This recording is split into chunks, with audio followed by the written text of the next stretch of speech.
Next super ஸ்டார்னு யாருன்னு கேட்டா தளபதியுமீங்க. நெக்ஸ்ட் தளபதி யாருன்னு கேட்டா எஸ்கேனாமீங்க.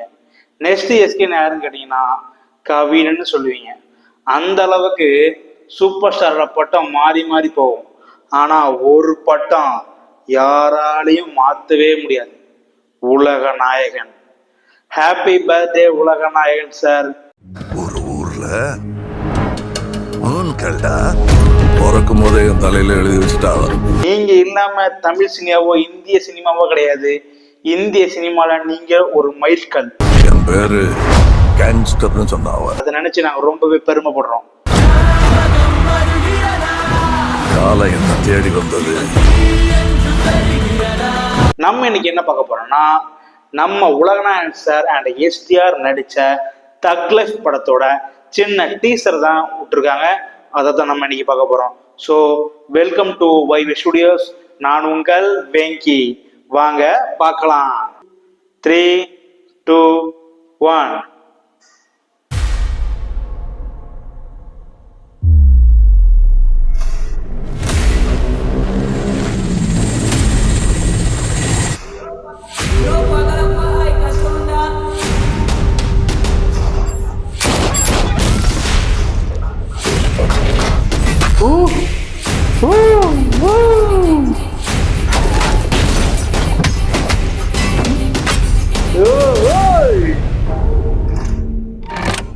விண்வெளி நாயகா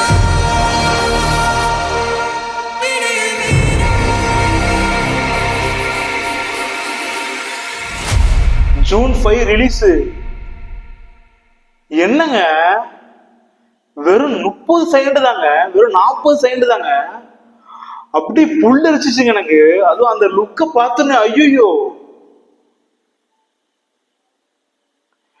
ஃப்ரேம் பாருங்க ji, hero of my universe.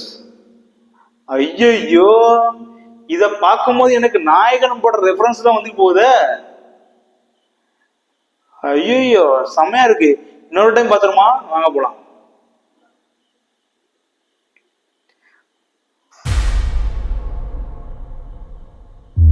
அப்படி பனி மூட்டம் உள்ள பனி தான் இருக்குது.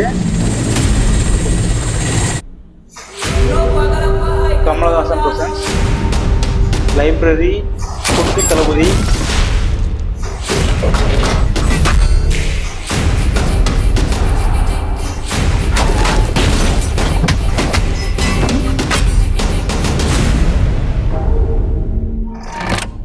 விண்வெளி நாயகா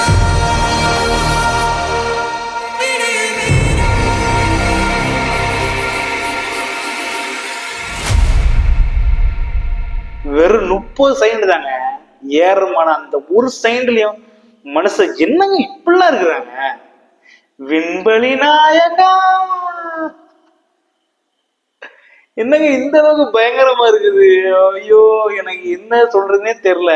இதுதாங்க கிளாசிக். இதுதான் அந்த கல்ட் கிளாசிக் சொல்லுவாங்கல்ல, அது இதுதான். சும்மா ஃப்ரேம் பை ஃப்ரேம் அந்த ஃப்ரேம் பாருங்க நீங்க, பயங்கரமா இருக்குது. 5th ஜூன் நெக்ஸ்ட் இயர் இறங்குது. கண்டிப்பா பயங்கரமா இருக்க போகுது. ஏன்னா ஜூன்ல வந்து நம்ம கமல் சாரோட படம் நிறைய வந்திருக்கு. இப்ப கூட விக்ரம் வந்திருக்கு. அதுக்கு முன்னாடி நிறைய படம் வந்திருக்கு. நான் சரியா எனக்கு சொல்ல தெரியல, பட் நிறைய நான் வேணா உங்களுக்கு ஸ்கிரீன்ல போடுறேன். அந்த அளவுக்கு பயங்கரமா இது கிட்டத்தட்ட எனக்கு அந்த நாயகன் ஃபீல் தான் இருக்கு. ஏன்னா அந்த மும்பை அதே அந்த பறவைகள்லாம் பறக்கிறது சேம் வைப் இருக்குது. பட் அந்த டிஏஜிங் லுக் செம்மையா இருக்குல்ல. டிஏஜிங் லுக் மாதிரி தான் இருக்குது கிட்டத்தட்ட. பாருங்களேன், அவரோட ஏஜ் வந்து 67 நினைக்கிறேன். ஆனா மனுஷன் எப்படி இருக்காரு பாருங்களேன். இதுதாங்க அந்த சினிமாவோட அர்ப்பணிப்பு. சினிமாவுக்கு வந்து இன்னும் முடிஞ்ச அளவு என்னெல்லாமோ பண்ணோம். இப்ப கூட ரீசெண்டா அவர் வந்து டிஏஜி, அதாவது இப்ப கூட ரீசெண்டா ஏஐ கத்துக்கணும்னு சொல்லிட்டு அவரு அப்ராட்ல கூட ட்ரைனிங் எடுக்கிறாருன்னு சொன்னாங்க. ஸோ அதாவது ஃபியூச்சரை கூட, அதாவது இப்படிதான் நம்ம மனசுல கத்துக்கணும். அதாவது நம்ம டெக்னாலஜி எனக்கு இது மட்டும் தான் தெரியும்னு இருந்துடக்கூடாது. அடுத்து அட்வான்ஸ் நம்மளும் அப்டேட் ஆகிட்டே இருக்கணும். அதுக்கு வந்து மிகப்பெரிய எக்ஸாம்பிள் கமலஹாசன் சார் தான். ஸோ நம்ம அதிலே பார்த்தோம். செம்மையா இருக்கு. நீங்களும் உங்களுக்கு பிடிச்சிருந்தா கமெண்ட் கீழே பண்ணுங்க. தக் லைஃப் வந்து எப்படி இருக்கு அந்த டீசர் வந்து. பட் இன்னும் கொஞ்சம் விட்டுருக்கலாம்னு எனக்கு தோணுது. பட் விட்ட வரைக்குமே பயங்கரம். எப்படி சொல்றது, நம்ம இந்த தீபாவளிக்கு வந்து அணுகுண்டு வந்து சின்னதா இருக்கும், பட் வெடிக்கிறது வந்து பயங்கரமா இருக்கும். அணுகுண்டோட ஓலை வெடி சின்னதா இருந்தாலும் வெடிக்கிறது பயங்கரமா இருக்கும். அந்த அளவுக்கு இருக்குங்க. செமங்க. சரி, கண்டிப்பா கம்பேக் கொடுக்கணும். ஏன்னா இந்தியன் 2க்கு அப்புறம் கமல் சார் வந்து நெக்ஸ்ட் கம்பேக் கண்டிப்பா கொடுக்கணும். மணிரத்னம் சேம் தான். PS1 நல்லா இருந்துச்சு, PS2 அந்த அளவுக்கு எனக்கு இன்ட்ரெஸ்ட் இல்லை, பட் நல்லா இருந்துச்சு. இதை நம்ம கண்டிப்பா எதிர்பார்க்கணும். கண்டிப்பா STR எல்லாத்தையும் சொல்லிட்டு STR விட்ட பாருங்க, ஜெயம் ரவி நடிச்சுக்க வேண்டிய ரோலுங்க அது. STR அப்படி பக்காவா, அப்படி நாயகனுக்கு ஒரு பையன் இருந்தா அப்படி இருக்கும், அப்படி இருக்குங்க. ஐயோ சூப்பரா இருக்கு. கண்டிப்பா இதே மாதிரி நெக்ஸ்ட் நம்ம கண்டிப்பா சந்திப்போம். இதே மாதிரி நெக்ஸ்ட் வீடியோ நான் உங்களை சந்திக்கிறேன். So till then bye. கண்டிப்பா நம்ம வீடியோ லைக் பண்ணுங்க, சப்ஸ்கிரைப் பண்ணுங்க. முடிஞ்சா நான் பண்ற வீடியோ உங்களுக்கு பிடிச்சிருந்தா கமெண்ட் பண்ணுங்க. கண்டிப்பா நெக்ஸ்ட் வீடியோல நான் அதை இம்ப்ரூவ் பண்ணிக்கிறேன். தேங்க்யூ.